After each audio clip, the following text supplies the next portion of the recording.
오늘 우리 주신 하나님의 말씀 요한계시록 1장 1절에서 8절까지의 말씀입니다. 한 절씩 교독하도록 하겠습니다.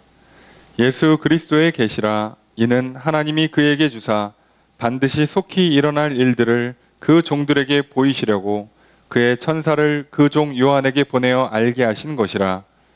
요한은 하나님의 말씀과 예수 그리스도의 증거 곧 자기가 본 것을 다 증언하였느니라.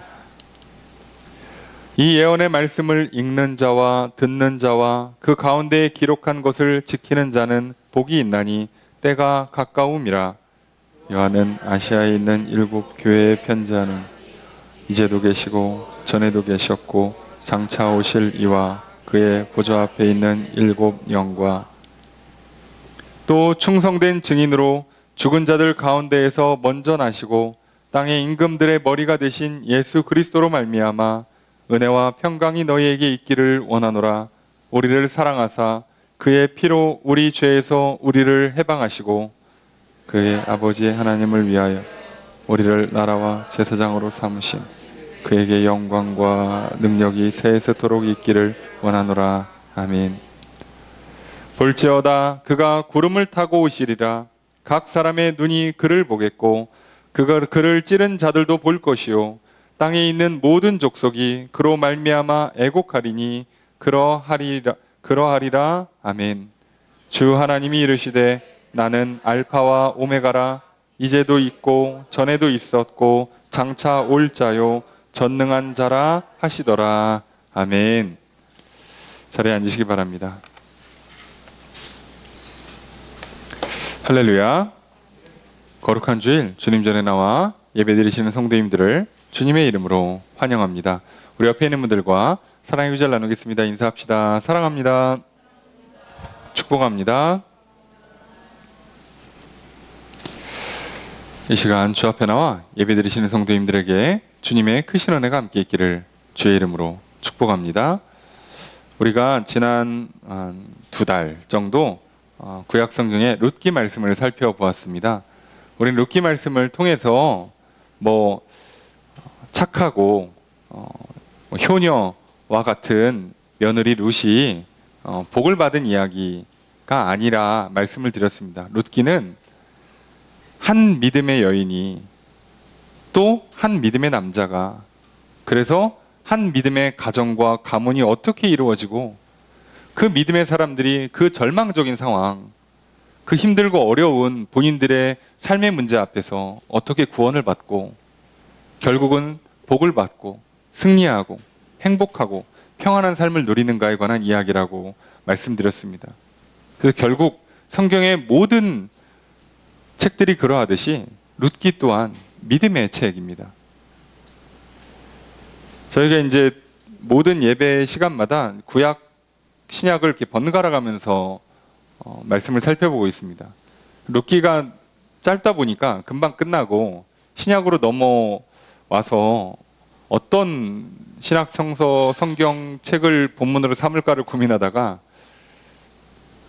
이제 사실 안 한 게 계시록밖에 없더라고요. 이게 성경 공부대도 하고 기도의 시간에도 하다 보니까 신약 성경은 구약 성경 대비 책 권수는 많아도 분량들이 다 짧아요.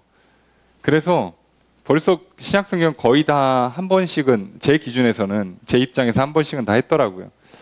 그래서 계시록은 조금 피할까 했는데 결국은 요번에 안 하면 다음에 하는 거니까 그래서 계시록의 말씀을 이제 시작하려고 합니다. 그러면 우리가 계시록도 마찬가지예요. 룻기와 똑같이 여러분, 누구는 계시록이라고 부르고요, 누구는 묵시록이라고 불러요. 자, 이게 벌써 호칭에서부터 혼돈이 오는 이유가 이 책의 특성이 그래요. 그럼 그냥 그런가 보다 하고 받으면 돼요. 그리고 핵심은 과연 요한이 무엇을 보고 무엇을 들었고 그걸 기록해 남긴 이 책이 과연 오늘 우리들에게는 무엇을 전해주고 있는가.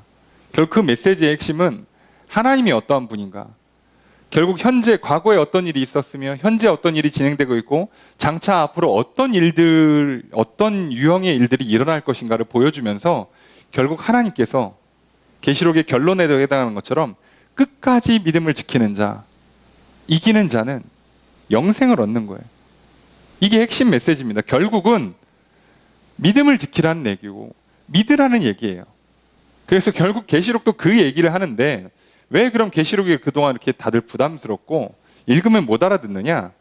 못 알아듣게 써서 그래요. 여러분 잘못이 아닙니다. 못 알아듣게 썼다는 얘기는 뭐냐면 당시의 사람들한테는 알아듣기 좀 수월한 방법인데 우리는 못 알아들어요.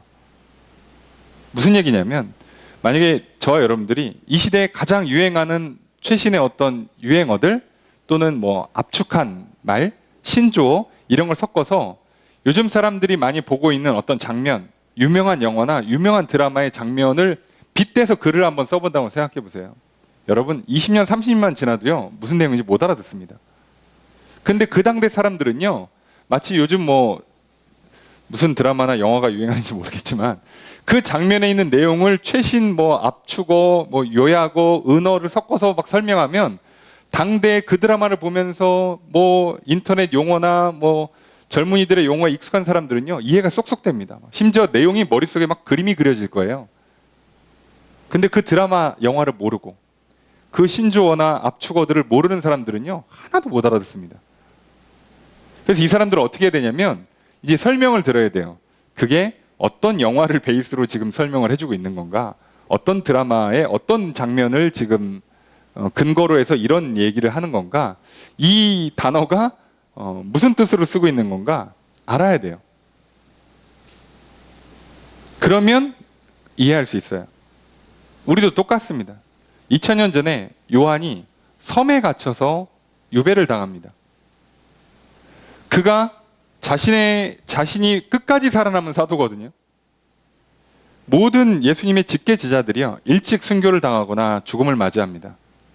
근데 요한은 예수님의 그 명령을 지키느라 어머니 마리아를 모시고 돌보느라고 사역을 굉장히 늦게 시작해요. 그러니까 예수님의 어머니 마리아가 돌아가신 뒤에 비로소 사역을 시작해요. 그러니까 그 사역을 시작할 때 이미 대부분의 사도들이 거의 다 잡혀가거나 죽었거나 뭐 죽을 예정이거나 이 정도 상황이에요.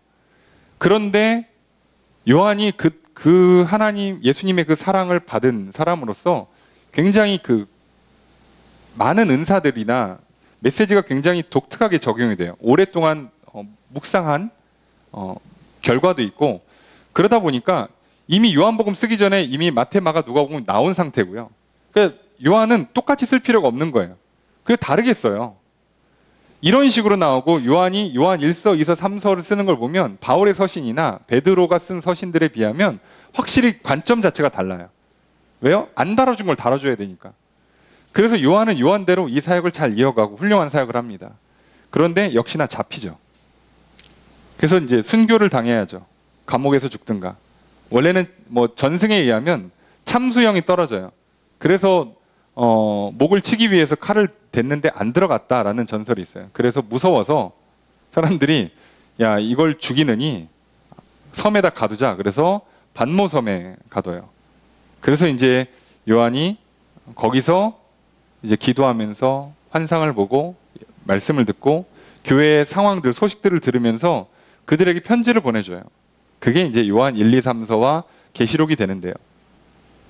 특히나 계시록은요. 요한 입장에서도 가장 마지막에 쓴 서신이고 성경 전체를 통해서도 가장 마지막에 쓴 서신이에요. 요한도 굉장히 장수랍니다. 그래서 한 90세 정도를 살다가 간 것으로 알려지는데요. 그러니까 거의 마지막 때 마지막 장면을 보고선 쓰고 있어요. 근데 이때 상황이 어떠냐? 지금 뭐 우리가 잘 알고 있는 뭐 그 로마의 황제 중에 네로 황제 같이 같은 사람들을 비롯해서 수많은 사람들이요. 틈만 나면 모든 정치적인 이슈들 또는 본인의 그 왕권을 강화하거나 통제를 강화하거나 또는 정치적인 책임을 떠넘기기 위해서 밀란이 나고 화재가 나고 전염병이 돌면 다 기독교인 책임이에요. 그래서 그들을 박해해요. 이런 식으로 몰아서. 그래서 기독교인들은 잘못한 게 없는데 당하니까 얼마나 힘들어요.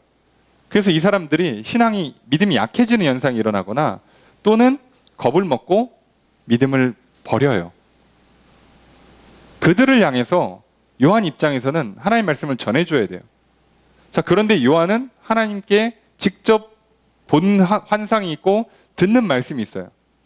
자기는 자기대로 보고 들은 게 있고 지금 교회들의 상황은 상황대로 굉장히 힘들고 어려워요. 이 사이에서 요한이 이것을 어떻게 전달해 주냐? 그럼 여러분 생각해 보세요.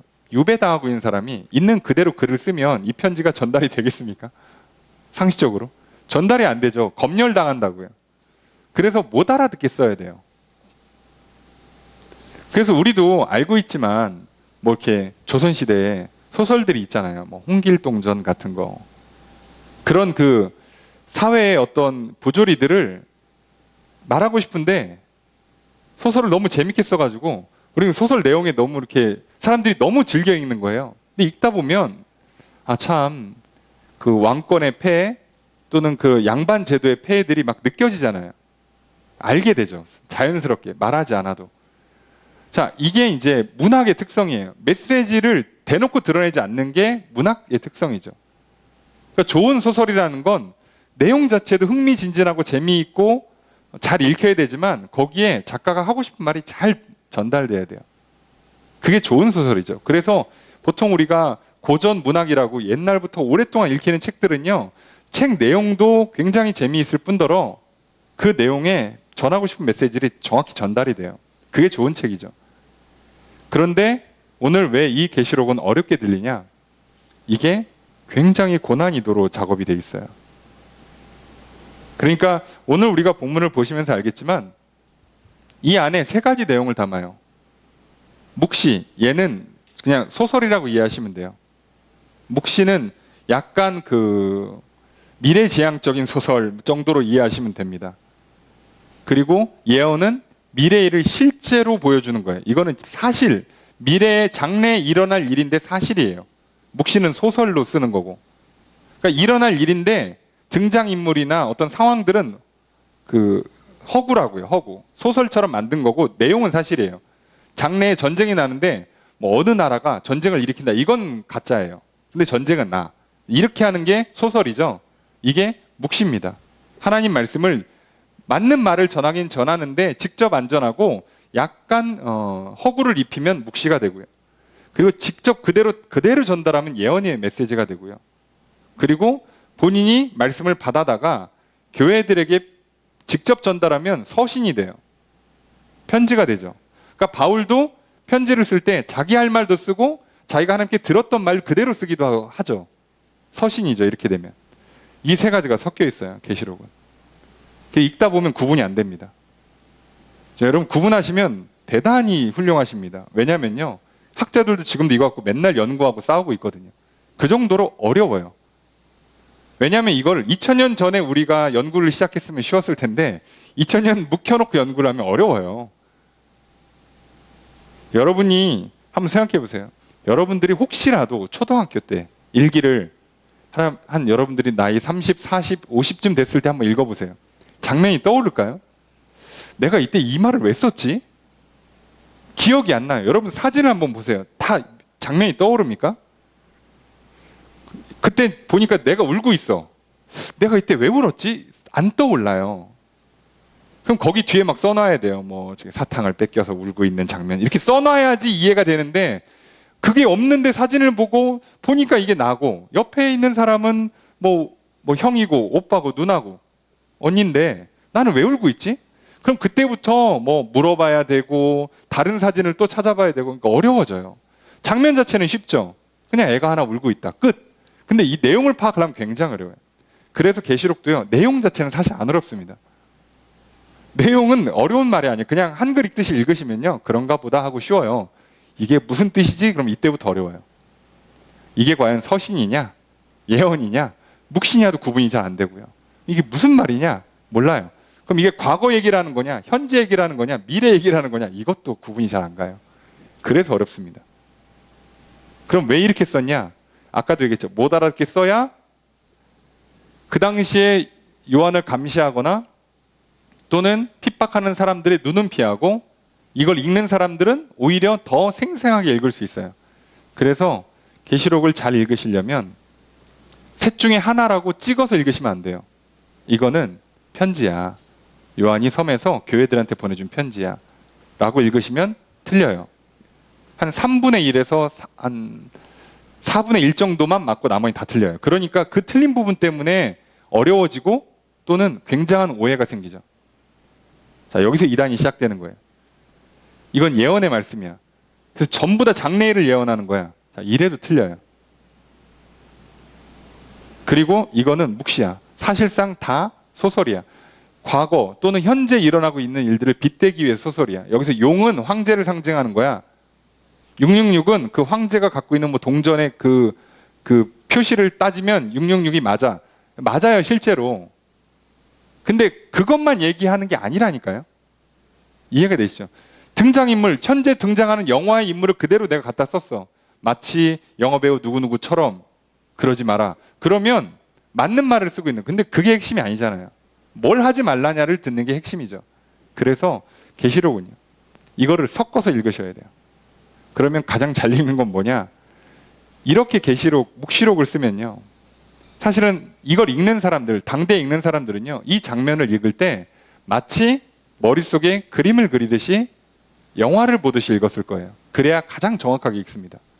그래서 장면을 떠올리세요. 글을 읽고, 그리고 그 장면에서 있는 메시지를 보시면 돼요. 그러니까 영화를 한 편 보시고, 아, 감독이 이 말 하려고 그랬구나. 예, 뭐 미국 영웅 영화 보시면, 아, 미국이 세계를 구한다. 자, 깔끔하잖아요, 메시지는. 그죠? 예. 뭐, 이 시대엔 영웅이 필요하다. 이런 아주 간단한 메시지가 들어가 있잖아요. 자, 그걸 읽으시면 돼요. 그래서 그렇게만 읽으시면 오해가 안 생깁니다. 어려울 것도 없고요. 그리고 이단들이 얼마나 무식한 작업을 하고 있는지를 보시면 돼요. 그래서 여러분, 어려운 글은요, 어렵게 읽으시면 돼요. 그렇잖아요. 설탕물은 그냥 단맛밖에 안 나요. 근데 고급 요리를 한번 드셔보세요. 그러면 뭐 처음에 입에 들어갈 때만, 씹을 때만, 삼킬 때 맛이 다 다르죠. 복잡한 맛이 나면서 뭔가 조화로우면서 맛있죠. 예, 그렇게 먹어야죠. 근데 그 비싼 음식을 이렇게 한 수저 사이즈로 딱 만들었는데 그거를 이렇게 냄새도 맡으면서 입에 넣고 씹고 넘기면서 다 느껴야 되는데 그냥 그거를 그냥 삼켜버리면, 그 비싼 음식을 그러라고 만든 걸 그냥 삼켜버리면서 이게 뭔 맛이야? 자, 이러면 잘못 먹고 있는 거죠. 그거는 저기 맹물이나 설탕물 먹을 때 맛이 하나일 때 먹고 달다. 그럼 끝내야지. 하지만 굉장히 공을 들여서 여러 가지 맛을 조화롭게 만든 음식은요, 음미하셔야 돼요. 계시록은 그렇게 읽으시면 됩니다. 그럼 오늘 뭐 1000시간이기 때문에 어쩔 수 없이 오해를 방지하고자 설명을 드려요. 왜냐하면 이 책에서 상당수 많은 이단들이 시작됐고, 또는 교회를 잘 다니는 성도님들도 계시록을 읽으시면서 자기만의 독특한 그 해석들을 갖고 계세요. 여기서 굉장한 오해가 많이 생깁니다. 계시록을 읽는 크게 4가지 관점. 첫째, 과거의 이야기를 쓰는 거다라고 해석하는 관점이 있어요. 둘째, 당연히 미래, 이건 장래일을 예언하는 거다. 셋째는 역사주의. 그래서 지금 역사의 진행을 따라서, 그러니까 어느 부분은 과거고 어디 부분은 현재고 어디는 미래를 얘기하는 거다.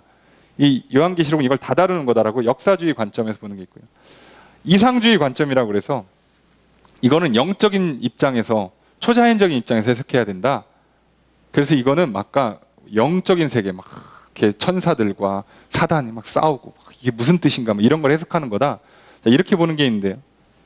가장 건전하게 읽으시려면 과거주의랑 미래주의만 섞으시면 돼요.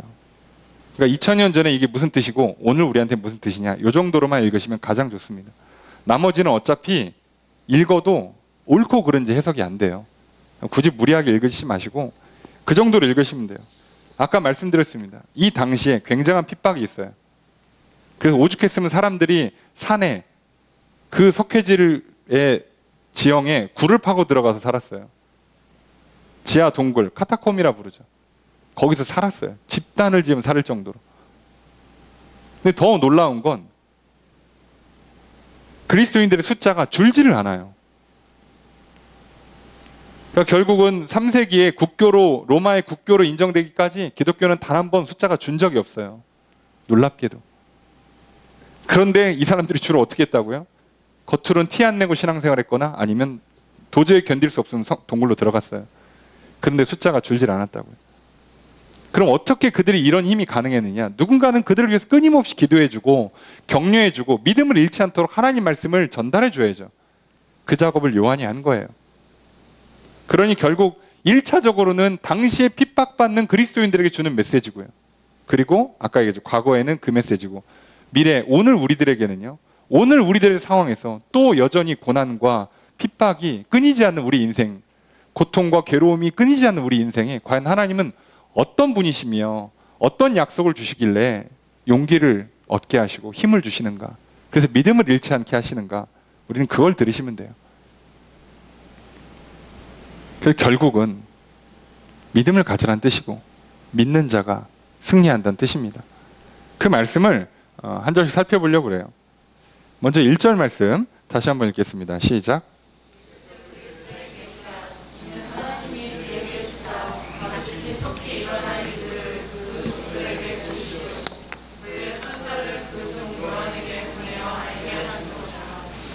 자, 시작 이렇게 합니다. 예수 그리스도의 계시라. 예수 그리스도가 계시하신 것이다 이렇게 돼 있는 거죠. 네. 그런데 계시록 읽으시면 예수 그리스도께서 직접 계시한 건 거의 없어요. 그리고 계시라고 번역했지만 직역 원문을 번역하면 묵시라고 그랬습니다. 자, 계시랑 묵시는 달라요. 계시는 보여주는 거예요. 그러니까 리얼을 그대로 보여주는 거예요. 사실 그대로를 보여주는 게 계시예요. 근데 묵시는요. 이거에 그 허구를 입혀야 돼요. 여기에다가 약간 각색을 걸어야 된다고요. 묵시는. 그런데 원문을 직역하면 이건 묵시로 번역하는 게 맞고요. 그 단어 자체가 묵시가 맞아요. 성경에 묵시가 두 군데에서 나와요. 하나가 계시록, 요한계시록에 나오고요. 하나가 다니엘서 후반부에 나옵니다. 다니엘서 후반부에 나오는 예언들도요. 해석이 잘 안 돼요. 근데 그게 그 내용에 나와 있는 핵심적으로 결국은 뭐 포로에서 돌아온다, 뭐 메시아가 온다는 건 맞아요. 실제로 일어났으니까. 근데 거기서 보시면 아시죠? 뭐 그 천사장 미가엘이 오는데 뭐 이렇게 그 뭐 나라를 지배하고 있는 뭐 그 악한 영이랑 싸우느라고 한 달 뒤에 오고 뭐 70일 뒤에 한 때 반, 두 때 반, 셋 때 반 이러니까 그게 한 때가 30년이냐, 40년이냐, 이게 7년이냐 놓고를 계산이 안 되니까. 그럼 당연히 계산이 안 돼요. 그건 누구만 알아요? 다니엘만 알아요. 처음부터 못 알아듣게 쓴 거예요. 그냥 이 정도 기준을 갖고 이쪽 되면 일이 일어날 거다. 그런 거예요. 그냥 그런 거. 그렇게 알아들어야 돼요. 한때가 몇 년이냐를 계산하면 다 틀려요. 맞출 수가 없어요. 그렇게 읽는 거죠. 자, 묵시란 얘기예요. 자, 여기에 있는 단어는 묵시고요.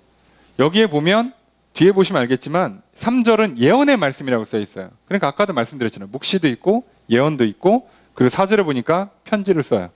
서신도 있고 다 섞여 있어요. 처음부터. 그냥 아예 섞여 있다고 처음부터 대놓고 밝히잖아요. 그럼 이게 섞여 있는 글이구나 라고 이해하시면 돼요. 자, 그러면 이게 뭐냐? 그러면 이 책이 무슨 책인지를 밝혀요. 자, 묵시야. 그러니까 잘 알아들어. 헷갈리지 마. 이건 왜 이렇게 묵시를 나한테 보여줬고 나는 왜 이 묵시의 글들을 너희들에게 전달하는가? 내용이 써 있죠. 이는 하나님이 그에게 주사 요한에게 주신 거죠. 반드시 속히 일어날 일들을 반드시 일어나요. 속히라고 써 있어요. 자, 이 속히도 우리 관점에서는 빠른 거고요. 하나님 관점에서는요. 하루가 천년이세요. 그러니까 시간 개념이 달라서 우리가 생각하는 것처럼 1년? 자, 이렇게 계산하시면 안 된다고요. 그냥 하나님 입장에서는 이 정도면 빠른 거다라고 이해하시면 돼요. 이해가 되시죠? 예수 그리스도가 재림하는데 만약에 실제로 3,000년 걸렸다 칩시다. 그냥 3,000년 땡 할 때 예수님이 오셨다 쳐요. 자, 그것도 하나님 입장에서는 빨리 보내신 거예요. 이해가 되시죠? 우리 입장에서는 3,000년이면 와, 엄청 긴 시간인데 빨리 보내신 거예요. 근데 만약에 내가 어떤 걸 기도했는데 하나님께서 다음날 응답을 하세요. 그것도 빨리 보내신 거예요. 하나님은 속히 응답하신 거예요. 어떤 기도를 계속 기도했는데 어떤 건 1년 걸려서 왔어요. 응답이. 하나님은 속히 하신 겁니다. 이해가 되세요? 개념이 다르다고. 그러니까 우리 계산법을 쓰면 안 돼요. 이 작업 자체가. 그냥 다 속히 일하세요. 반드시 일어날 일이에요.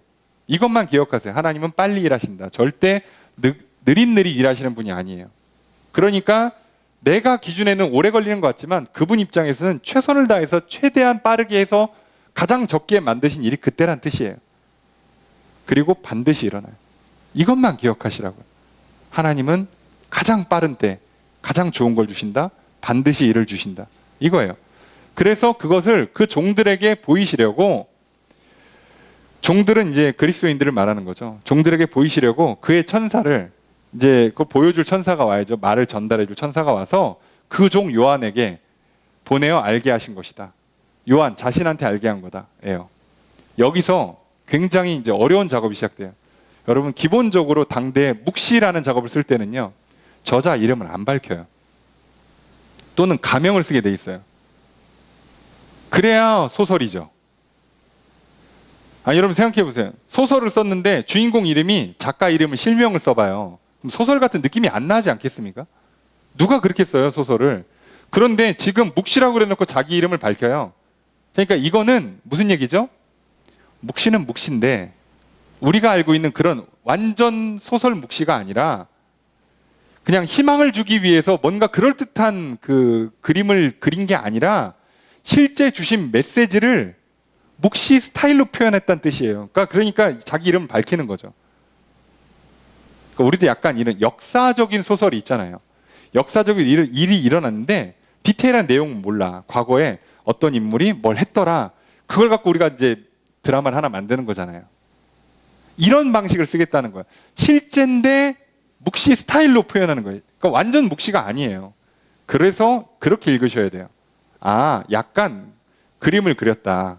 약간 입체적으로 표현을 하는 거다. 거기에는 편집글도 있고 직접 예언한, 이거는 각색이 안 들어간 다이렉트로 예언한, 진짜로 일어날 일 그대로를 쓴 글도 있다. 이렇게 받아들이셔야 돼요. 그래서 은근히 조금 어려울 수 있는데, 까다로울 수 있는데 그냥 그렇게 읽으시면 그냥 그런가 보다 하면 돼요. 게다가 우리는 벌써 2000년이 지났기 때문에 이 내용들 중에 상당수는 이제 해석이 되는 부분들이 많아요. 물론 여전히 해석 안 되는 것도 많지만. 그래서 그냥 묵시로 읽으시면 돼요. 거기에 실제 사실을 기반으로 살짝 그 그림 그린 덧입힌 게 있고 편집글이 있고 예언의 글이 있다. 이런 책이구나, 처음부터. 그리고 핵심 메시지는 믿어라, 믿음을 지켜라, 끝까지 지키면 예수님께서 오실 때 너희들을 상 주시고 면류관 주시고 영원한 하나님 나라로 들어가게 하실 거니까 요즘 좀 힘들어도 믿음 잃지 마예요. 그리고 그건 당연히 오늘 우리에게도 동일하게 적용되는 메시지입니다. 코로나 때문에 힘드시죠? 인생살이 자체가 쉽지 않으시죠? 예, 맞아요. 그것도 쉽지 않은데 거기서 믿음을 지키면서 하나님 말씀을 붙들려니 세상의 교훈과 세상의 풍조와 세상의 가치와 충돌되는 부분이 너무 많으시죠? 그때 지치지 마십시오.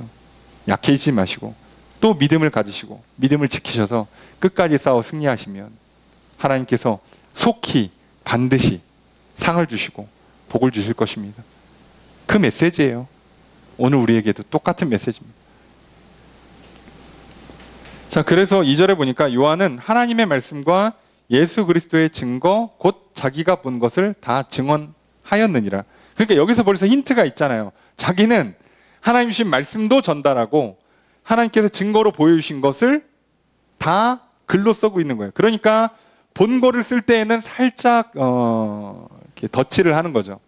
그리고 말씀을 그대로 들은 건 그대로 전달하고요. 자, 그렇게 얘기하고 있는 거예요.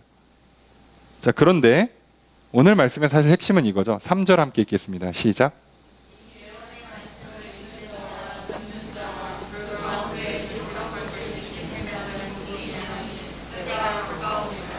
3절을 이렇게 말합니다. 이 예언의 말씀을, 기껏 묵시라고 설명해 놓고 3절에선 예언의 말씀이래요. 그렇죠. 그냥 같은 말을 쓰고 있는 거예요. 그래서 이 예언의 말씀은 진짜 예언의 말씀을 읽고 듣고 지키라는 뜻이 아니라 지금 요한이 하고 있는 이 계시록의 말씀, 그냥 멀리 갈 것도 없이 그냥 사실은 요한이 전한 말 아니어도 좋으니까 하나님의 말씀 다 되는 거예요. 그냥 하나님의 말씀을 읽는 자와 듣는 자와 그 기록된 것을 지키는 자는 복이 있다. 읽는다는 건 아시겠죠? 성경 읽기. 조금 더 열심히 읽으면 성경 공부가 돼요. 자, 그 다음에 듣는 것은요. 이 당시에는 성경이 보급이 안 됐기 때문에 성경을 주로 강독을 많이 해요. 그러니까 성경책 자체가 흔하지 않으니까 성경책을 놓고 읽어주면 듣는단 말이죠. 이게 듣는 거죠. 보통 성경에서 듣는다고 말하는 건 이걸 설명하는 거고요. 오늘날 우리는요. 성경을 직접 읽을 수 있기 때문에 듣는다가 주로 설교를 듣는 경우가 많아요. 그래서 오늘날에는 직접 성경을 읽고 성경 공부하고 그리고 설교 듣고가 읽는 것, 듣는 것이라고 이해하시면 되죠. 그리고 지키는 자라고 되어 있는데요. 자, 여기도 조금 지킨다 그러니까 의미를 잘 파악하시는 분들은 어렵지 않은데 잘못하면 지켜서 행한다로 이해하기가 쉬운데요. 지켜서 행한다라기보다는 조금 더 본질적으로는요.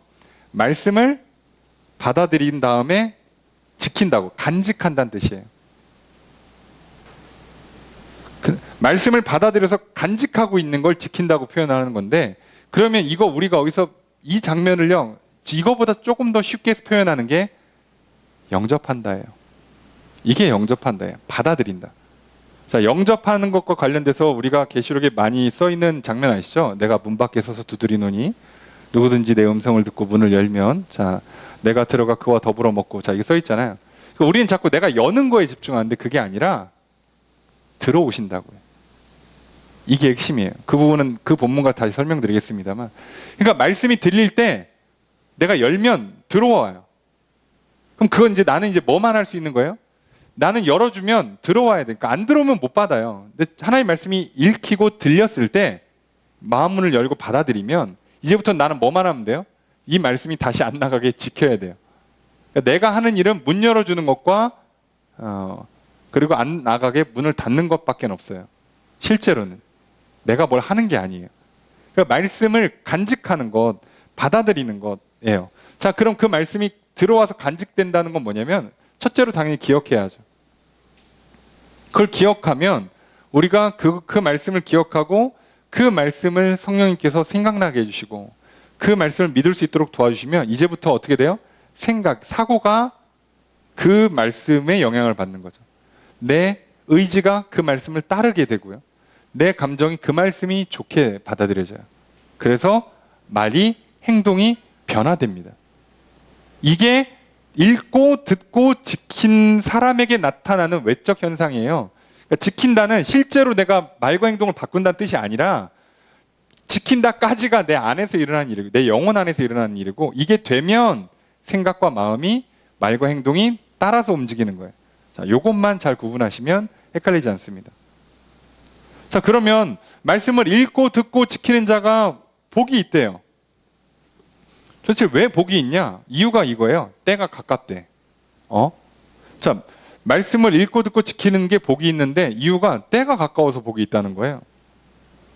자, 왜 이런가? 이 때를 잘 보셔야 돼요. 무슨 때인지 설명 안 해주죠. 예, 그러니까 다 해석을 하셔야 돼요.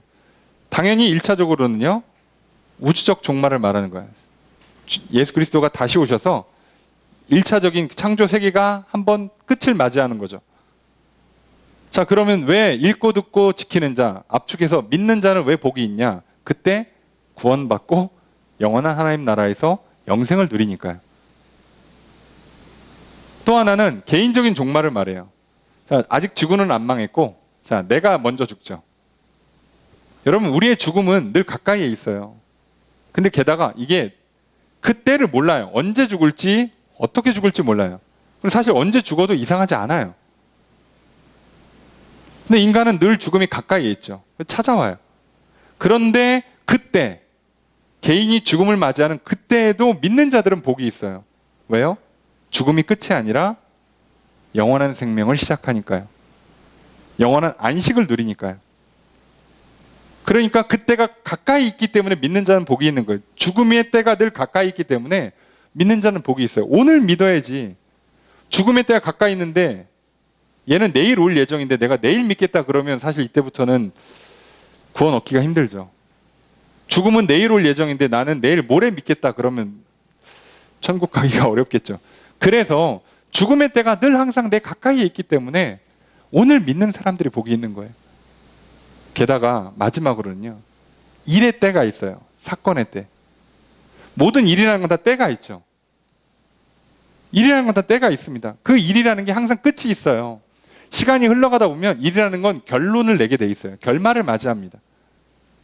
그래서 우리는 늘 일의 끝을 맞이해요. 근데 문제는 이 일이 언제 끝날지 잘 모른다는 거죠. 공부가 언제 끝날지, 그죠? 회사에서 하고 있는 일이 언제 끝날지, 뭐 연애가 언제 끝나고, 저기 뭐 결혼식이 언제 끝나고, 출산이 언제 끝나고, 뭐 자녀 양육해서 또 분가시키는 건 언제 끝나고, 살면서 마주하는 수많은 인생사들이요, 언제 끝나는지 몰라요.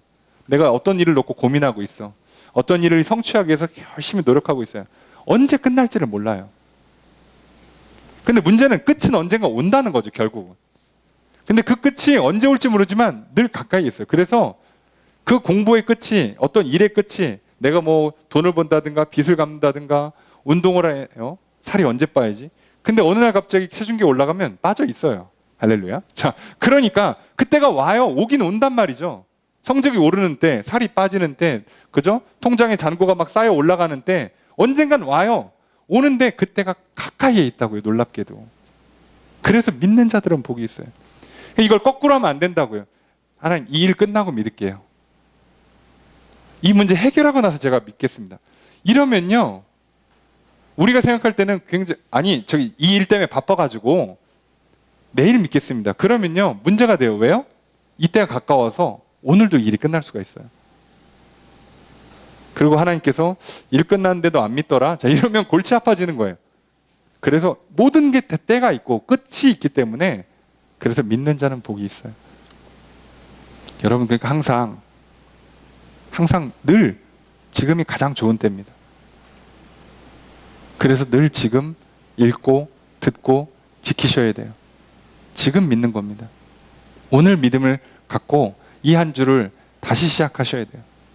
그게 가장 좋습니다. 그 사람이 복이 있습니다.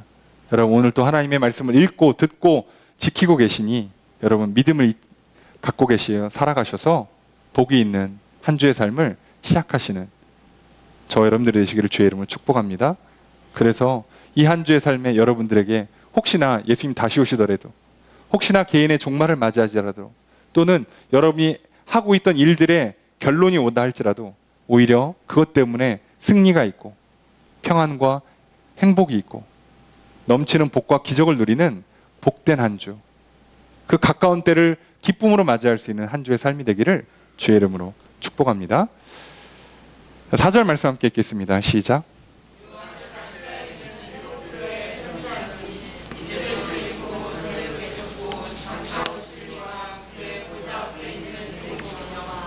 자, 이제 편지 씁니다. 뜬금없이 편지를 써요. 자, 미치겠죠? 4절에 갑자기 편지가 나와요. 예. 그래서 편지인데 더 놀랍게도요, 편지 형식을 다 갖췄어요. 진짜 편지예요. 뭐 이렇게 쓰는 게 어딨어. 소설 중간에 편지를 쓰면 어떡해. 예언의 말씀을 전하다 말고 편지를 쓰면 어떡해요. 자, 그런데도 써요. 이게 계시록의 특징이에요. 이제 읽으시면 이제 헷갈려요. 얘가 편지인지 얘가 예언인지. 저도 헷갈릴 정도예요. 그렇게 읽는 거예요. 처음부터 이 책은. 자, 7교회 편지를 써요. 실제로 7교회한테 편지를 보냅니다. 이 편지가 7교회에 갔는지 확인할 수가 없어요. 이해가 되시죠? 7교회, 실제 존재하는 7교회를 향해서 실제로 편지를 썼는데 이 편지가 7교회에 갔는지 안 갔는지 아무도 모른다니까요. 확인이 안 돼요. 그러면 요한이 섬에서 편지 쓰는데 그 당시 교회가 7개밖에 없겠습니까? 굳이 왜 7교회만 쓰나? 자, 무슨 뜻인지 알겠죠? 이거는 7교회에다가 실제로 편지를 쓰지만 7교회는 대표예요. 교회들의 대표. 각각의 처해 있는 상황들의 7예를 드는 거예요. 이 각각의 교회들의 처한 상황과 환경 가운데 하나님의 말씀들을 전해주고 있어요. 그럼 이 말씀은 요한이 상상해내 쓴 거냐? 그건 또 아니에요. 하나님께서 들은 거야. 그래서 이 책이 약간 어렵게 들리는 거지 실제로 이렇게 쓴다고요. 7교회에다 보낼 거야, 변호기는.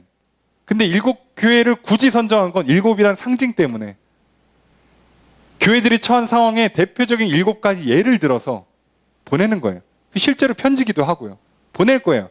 근데 실제로 보냈는지 몰라. 7교회만 보내고 마느냐? 더 보냈겠지. 오늘 우리도 듣고 있잖아요. 그러니까 7교회만 들으라고 쓰는 게 아니에요. 그 교회한테 전해주고 끝. 우리 교회는 해당하지 않는 메시지가 아니라 이 7교회들이 갖고 있는 각각의 상황, 7 케이스를 쓰는 거예요. 그래서 이해하셔야 돼요. 그리고 이 7은 뒤에 또 나오죠? 7 영. 먼저 이제도 계시고 전에도 계셨고 장차 오실 이. 전에도 있었고 지금도 계시고 앞으로 오실 분. 이라고 쓰면 우린 예수님 같지만 이거 하나님입니다. 성부 하나님을 말하는 거예요. 자, 이래서 헷갈립니다, 이 책이. 그러니까 사실 이 책은요, 삼위일체 하나님을 다 드러내기 때문에 표현을 이렇게 써요. 그리고 나중에 예수님도 이제도 계시고 전에도 계시고 다시 오실 분으로 얘기를 해요. 사실 예수님이 오시는 것과 하나님의 현현과 무슨 차이가 있어요? 따지고 보면 차이가 없잖아요. 우리는 그걸 구분하는 게 엄청 중요한 의미가 있는 게 아니에요. 결국 하나님은 전에도 계셨고 지금도 계시고 앞으로 오실 분이라고만 이해하시면 돼요. 아, 그 하나님. 그리고 그의 보좌 앞에는 7 영. 아, 7 영은 뭐죠? 천사 7명을 말하나? 7 천사가 누군지 우리는 아무도 모르는데. 예. 그러니까 이게 7 천사를 말하는 게 아니겠죠? 성령을 말하는 거예요. 근데 왜 성령을 굳이 7 영이라고 쓰는가? 아, 우리는 이해가 안 되지만 이 당시 사람들은 이러면 바로 알아들었을 거예요. 그래서 학자들이 대충이라고 표현한 거죠. 학자들이 열심히 연구해 보니까 아무래도 이 교회들, 지금 굉장히 고난을 당하고 있는 교회들의 비슷한 상황이 언제냐? 바벨론 포로에서 돌아왔을 때 이들이 성전 짓다가 중단이 돼요. 그래서 이제 총독 스룹바벨과 그 선지자 스가랴, 이 둘이 이 성전 재건을 다시 시작하죠. 그때 스가랴가 환상을 봐요. 그 환상 중에 유명한 환상이 그 7 등잔대 환상이 있어요. 그러니까 금으로 된 등잔이 있고 거기에 대접이 있고 그 대접 위에 7 촛대가 있어요. 그리고 그 등잔대로 호스가 하나 나 있고 그 호스가 뒤에 감람나무에 꽂혀 있어요. 그래서 기름이 늘 상시 제공되는 거죠. 그 말씀을 성경은 뭐라고 표현하는가? 스가랴서 4장 6절에 그 장면을 보여준 다음에 이건 스룹바벨한테 보여주는 환상이다라고 하면서 뭐라고 그러냐면 스가랴서 4장 6절에 그가 내게 대답하여 이르되 여호와께서 스룹바벨에게 하신 말씀이 이러하니라. 만군의 여호와께서 말씀하시되 이는 힘으로 되지 아니하며 능력으로 되지 아니하고 오직 나의 영으로 되느니라. 어디서 많이 들어보셨죠? 이게 지금 성전 재건, 성전 건축과 관련돼서 스룹바벨이 이 일을 할 건데 그때 내가 너희들이 돈으로 하는 거 아니고 힘으로 하는 거 아니고 정치력으로 하는 게 아니라 나의 영, 성령으로 이 일을 해줄 거야. 내가 너희들에게 힘과 능력을 줄 거야. 그러니까 기도를 멈추지 마. 말씀을 끝까지 붙들고 이 일을 계속 진행해. 결국 되게 해줄게. 라고 한 메시지예요. 그래서 성전 건축에 이 그 7 등잔대의 메시지가 상징으로 들어와 있어요. 이스라엘 백성들한테는. 그러니까 교회도 굳이 7개를 찍은 이유가 이거예요. 7이라는 숫자도 상징적으로 중요한 숫자지만 괜히 좋은 숫자라 찍은 게 아니고 이것 때문에 교회, 어려움 당하고 있는 교회들, 다시 재건해야 되는 교회들, 7 등잔대, 촛대, 그러면 7교회. 이렇게 만든 거예요. 각색을 했다고 그랬잖아요. 각색을. 하나님께서 교회들에게 메시지를 주시는데 요한이 이걸 각색을 하는 거예요. 그래서 이렇게 편지를 쓰죠.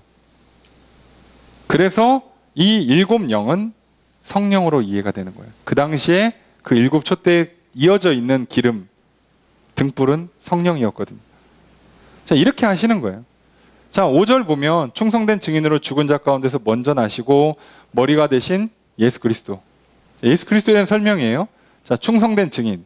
예수님은 충성된 증인이죠. 이 땅에 오셔서 하나님에 대한 증언을 충성되게 하셨어요.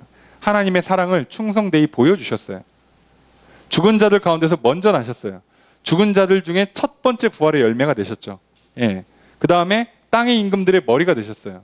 당연히 예수님께서 모든 이름 위에 뛰어난 이름을 갖고 계시고 성경에 보면 모든 임금들이 복종되게 하셨다라고 써 있어요. 빌립보서 2장 6절에 11절에 이 내용이 쭉 기록되어 있는데 그 중에 10절, 11절에 보면 하늘에 있는 자들과 땅에 있는 자들과 땅 아래에 있는 자들로 모두 무릎을 예수의 이름에 꿇게 하시고 모든 입으로 예수 그리스도를 주라 시인하여 하나님 아버지께 영광을 돌리게 하느니라. 자, 이렇게 만드는 거예요. 그러니까 지금 성부, 성자, 성령이 다 나왔잖아요. 그래서 이거를 지금 계시록은 웬만하면 성부, 성자, 성령을 한 번에 드러냅니다. 일부러라도. 그렇게 하는 거죠. 그러니까 누구는 계시록을 통해서 막 성령만 강조하시는 분들이 있어요. 아니면 예수님 재림만 강조하시고 이러면 해석이 이상해지고요. 극단적으로 치우치면 이단으로 가기가 쉬워져요. 그래서 조심하셔야 돼요. 그러니까 모를 땐 그냥 모른다 생각하고 읽으시고 어려운 책은 그냥 어렵게 읽으시면 돼요. 어려운 책을 쉽게 읽으려고 하지 마시고요. 또 쉬운 책을 또 어렵게 읽지 마세요. 동화는 그냥 동화를 읽으시고 이게 사실은 옛날에 무슨 얘기인데 이러면 더 골치 아파져요. 쉬운 책은 쉽게, 어려운 책은 어렵게 읽는 거예요. 일부러 이렇게 썼으면 그렇게 읽으세요.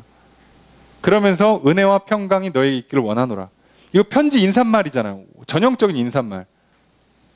그대로 해요. 진짜 편지란 얘기죠. 예, 편지처럼 쓴 거예요. 편지고. 예, 편지 형식으로 쓴 거예요. 편지이지만 편지 형식을 빌어서 예언의 메시지를 전하는 책. 그래서 토탈 묵시가 되는 놀라운 책이 바로 요한계시록이에요. 이때부터 이제 인사말을 끝내고 보통 송영이라 그래서 찬양을 올려드려요. 자, 그게 이렇게 시작되죠. 우리를 사랑하사 그의 피로 우리를 죄에서 해방하시고, 예수 그리스도의 십자가 우리 죄를 용서하신 걸 말하죠. 그리고 그의 아버지 하나님을 위하여 우리를 나라와 제사장으로 삼으신 그에게 영광과 능력이 세세토록 있기를 원하노라. 자, 그리고 아멘 하면서 이렇게 찬양, 이게 반응으로서의 찬양, 대답으로서의 찬양을 보통 송영이라고 그래요. 찬송으로 영광 돌리는데 이렇게 이렇게 뭐라고 해야 되지? 이렇게 그 흐름에 맞춰서 뭔가 이렇게 대화하듯이 하는 거죠. 그런데 여기서 지금 보면 우리를 어떻게 했길래 이렇게 감사와 찬양과 영광을 돌리냐 봤더니 우리를 사랑하셔서, 우리를 죄에서 해방해 주셔서, 그리고 우리를 나라와 제사장 삼아 주셔서예요. 우린 이것만 기억하면 돼요. 하나님 우리를 사랑하시는구나. 나를 죄에서 해방해 주셨구나. 나를 자유하게 만들어 주셨구나. 나를 나라, 하나님의 백성이면서 나라라고 표현하면요, 하나님의 영역이란 뜻이 돼요. 그러니까 이게 보통 우리가 말하는 권속이에요. 정확히 말하면 하나님 거란 뜻이에요. 하나님의 소유란 뜻이거든요. 그렇게 만드시는 거고, 제사장은 크게 세 가지로 이해하시면 돼요. 첫째, 하나님을 예배할 수 있는 사람으로 만들었다는 뜻이에요. 둘째는 예배를 인도하는 사람으로 만드는 거예요. 예배를 하는 사람, 예배를 인도하는 사람, 그래서 믿지 않는 사람을 하나님 사이에서 중재해 주는 사람이 되는 거예요. 이게 제사장의 핵심이거든요.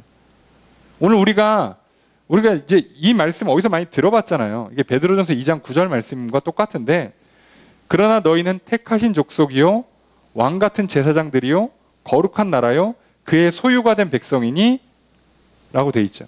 이게 이 말이에요. 그러니까 거룩한 나라, 소유된 백성이 택하신 족속이랑 합쳐서 그냥 하나님 나라가 되는 거죠.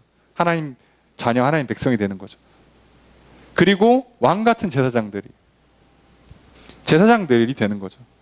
그러니까 이 제사장으로서 우리는 예배자가 되는 거고, 제사장으로서 예배 인도자가 되는 거고, 제사장으로서 우리는 중재자, 중보자가 되는 거예요. 그럼 이제 우리는 이걸 다 할 수 있어요. 여러분 혼자서 하나님 예배할 수 있고요. 삶으로. 또 여러분들이 예배를 인도하실 수 있고요.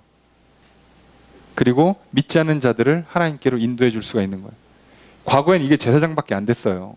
근데 예수 그리스도의 보혈 때문에 이 모든 걸 다 깨고 누구나 다 믿는 자들은 이렇게 하나님 나라, 하나님 제사장을 삼아 주셨다고. 그러니 우리는 감사하고 찬양을 드리는 거죠.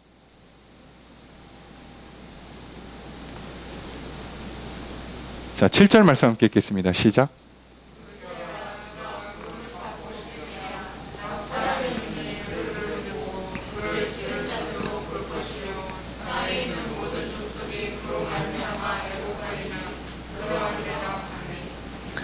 자, 볼지어다 하고 내용이 쭉 나오고 그러하리라, 실제로 그렇다는 얘기하고 아멘 하고 끝냈어요.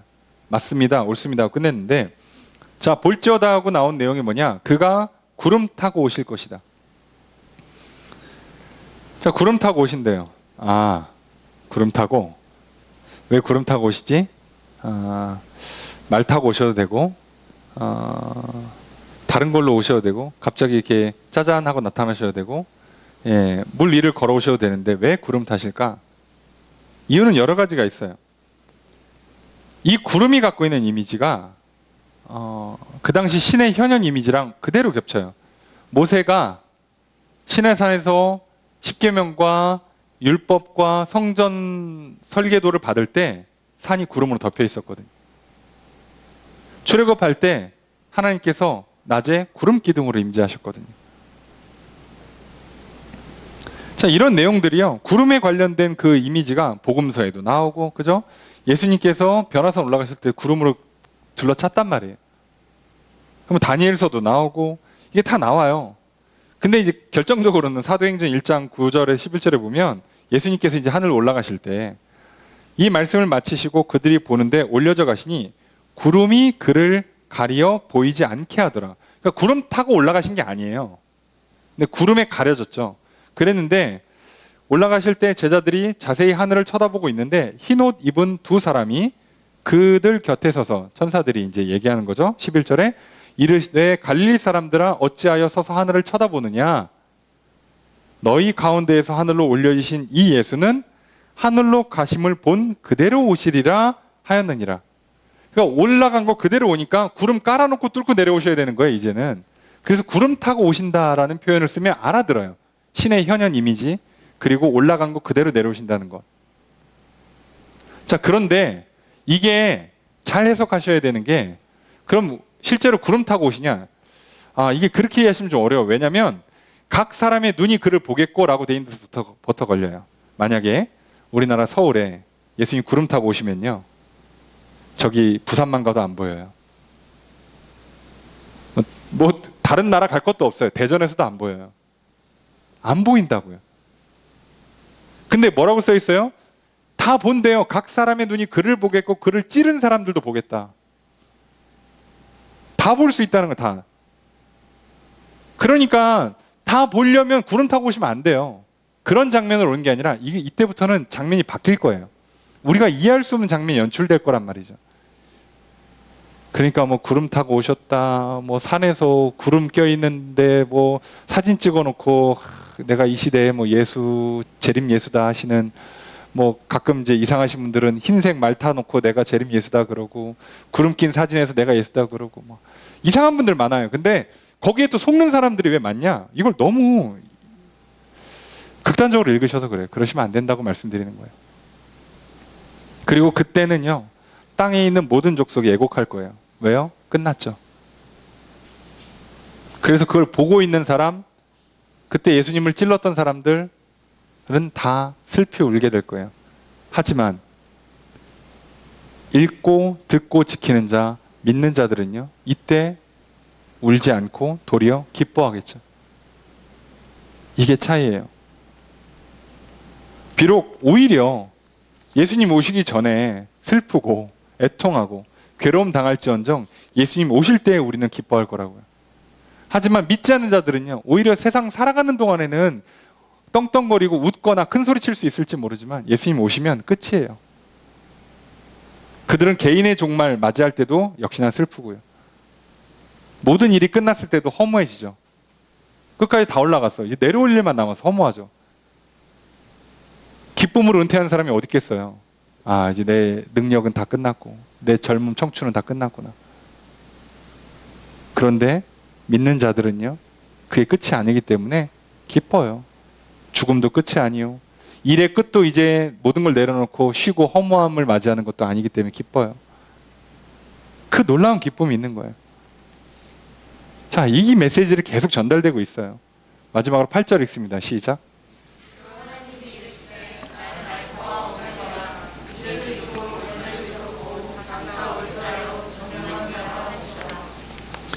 자, 지역하면 약간 해석이 바뀌어요.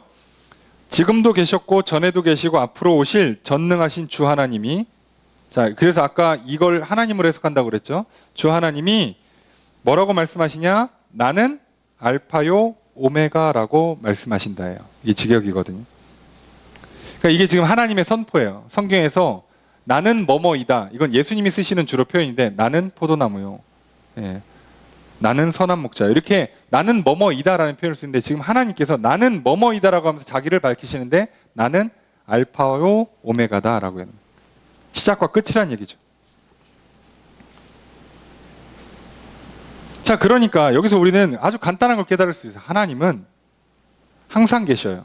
과거에도 있었고 지금도 계시고 앞으로도 계십니다. 하나님이 영원한 존재고 스스로 계시는 존재고, 그러니 당연히 창조자가 될 수밖에 없어요. 누구로부터 창조받으신 존재가 아닌 거죠. 두 번째로 여기도 뭐라고 했어요? 전능하신 분이세요. 하나님 능력자예요. 그 전능의 능력으로 통치하시고 구원하세요. 셋째로 하나님은 알파와 오메가입니다. 이게 중요한데요. 하나님은 시작과 끝이란 얘기예요. 하나님이 창조를 통해서 우리의 인생을 시작하게 하셨고요. 하나님께서 죽음을 통해서, 심판을 통해서 우리에게 끝을 주세요. 그러니까 하나님이 하신다고요. 그러니까 시작도 하나님이 하시는 거고 끝도 하나님이 하세요. 그러니까 시작과 끝은 인간이 할 수 있는 일이 아니란 뜻이기도 해요. 여러분이 출생을 주관하지 못한 것처럼 죽음을 주관하지 못합니다. 누구는 자살하고도 살아요. 말씀드린 사건 있잖아요. 옥상에 떨어졌는데 길 가던 사람이랑 부딪혀서 그 사람이 죽고 떨어진 사람은 살았어요. 자살은 마음대로 될 것 같죠? 안 됩니다, 여러분. 생명이 마음대로 될 것 같습니까? 안 돼요. 살려고 애쓰면 오래 살까요? 아니요. 죽으려고 별짓 다 하면 죽을까요? 아니요. 시작과 끝은 하나님이 주관하시는 거라고요. 일의 시작과 끝도, 내 생명의 시작과 끝도, 온 우주의 시작과 끝도 하나님이 주관하신다고요.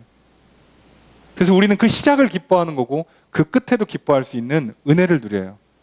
읽고 듣고 지키면, 믿으면 이 놀라운 역사를 우리는 누리게 되는 겁니다. 그래서 무슨 일이든 시작돼도 기쁜 거예요. 그 일이 좋은 일로 다가오든 슬픈 일로 다가오든 일이 시작되는 순간 우리는 기뻐요. 뭔가 또 시작됐구나. 하나님이 시작하시는 거예요. 그 일이 슬픔이 끝나든 즐거운 일이 끝나면 또 기뻐요. 아, 하나님이 끝을 내셨구나. 또 마무리하시고 새로운 일을 시작하시겠구나. 그러니 여러분, 오늘 우리는 이 말씀을 이제 시작하지만 우리는 아주 간단한 메시지를 적응하려고 그래요.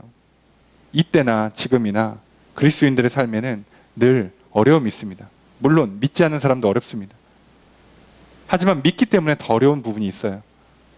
그 인생의 고통과 괴로움 앞에 하나님은 또 우리에게 이렇게 저렇게 다양한 방법을 통해서 하나님의 말씀을 전해주십니다.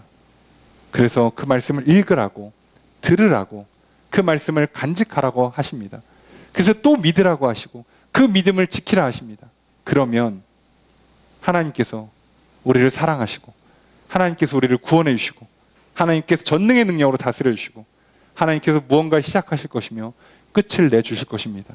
그리고 그때 우리는 그때마다 기쁨과 감사와 평안을 누릴 것이요, 결국 이 땅에서도 땅의 기름진 복을, 장차 하늘의 신령한 복을 다 누리는 복된 인생이 될 것입니다. 그러니 오늘 또 코로나의 무더위에 인생의 무거운 짐들에 지치지 마시고 또 이렇게 저렇게 다양한 방식으로 찾아와서 들려주시고 보여주시고 사람의 손길을 통해서든 어떤 현상을 통해서든 어떻게든 하나님은 또 우리에게 말씀하실 때 들으십시오. 읽으십시오. 간직하십시오. 끝까지 믿으십시오. 믿는 자는 속히 반드시 하나님의 구원의 역사가, 복된 역사가 일어나는 것을 경험하게 되실 것입니다. 그 놀라운 하나님의 복이 이루어지는 한 주의 삶이 되시기를 주의 이름으로 축복합니다.